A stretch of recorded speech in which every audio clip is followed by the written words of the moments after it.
নমস্কার বন্ধুরা, সবাই কেমন আছো? আমরা তো খুব ভালো আছি। আশা করি তোমরাও ভালো আছো। চলো আজকে তোমাদের ঘুরিয়ে দেখাই অযোধ্যায় রাম মন্দিরের চারপাশটা। সবাই মিলে মার্কেটের পাশ দিয়ে এগিয়ে চলেছি রাম মন্দিরের উদ্দেশ্যে।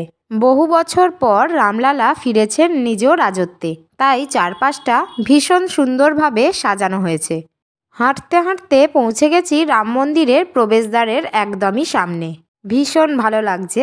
আর একটু পরেই আমরা দর্শন পাবো সাক্ষাৎ রামলালার।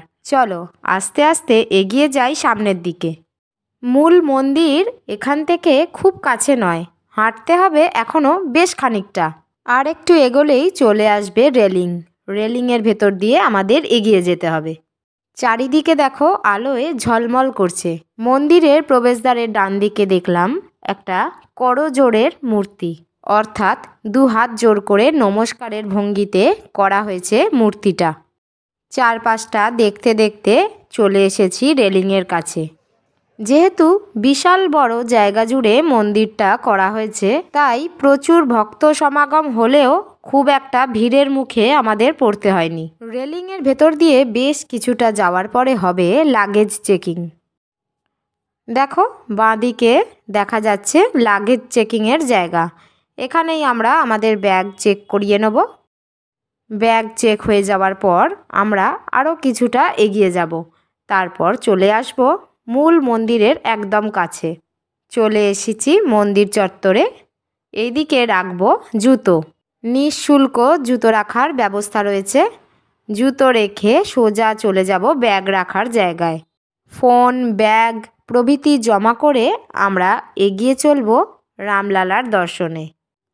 সামনে দেখো রয়েছে ব্যাগ রাখার অনেকগুলো কাউন্টার, সবই নিঃশুল্ক। ভগবান দর্শন সেরে বেরোবার পথে দেখলাম রামলালার পাদুকার চিহ্ন। মন্দির থেকে বেরিয়েই রয়েছে বিশাল মার্কেট।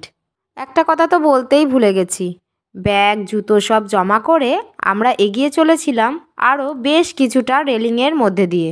ভিড় একদমই ছিল না, তবে ভিড় হলেও অসুবিধা নেই। প্রত্যেকটা রেলিংয়ের সঙ্গে ফিট করা রয়েছে বসার জায়গা, সাথে জায়গায় জায়গায় রয়েছে শৌচালয়, পানীয় জল ও ওষুধের সুব্যবস্থা। সুন্দরভাবে ভগবান দর্শন করে বেরোবার পথে সবার হাতে দেয়া হলো কাগজের খামে করা নকুলদানা বা এলাচ দানা। মন্দির চত্বরে বয়স্ক বা অসুস্থ মানুষের জন্য রয়েছে হুইল চেয়ারের ব্যবস্থা। এক্সিট গেট দিয়ে বেরিয়ে কিছুটা হেঁটেই চলে এসেছি এন্ট্রি গেটের কাছে। সন্ধ্যের আলোয় অযোধ্যার রাম মন্দির চত্বর কেমন লাগলো অবশ্যই জানিও। টাটা।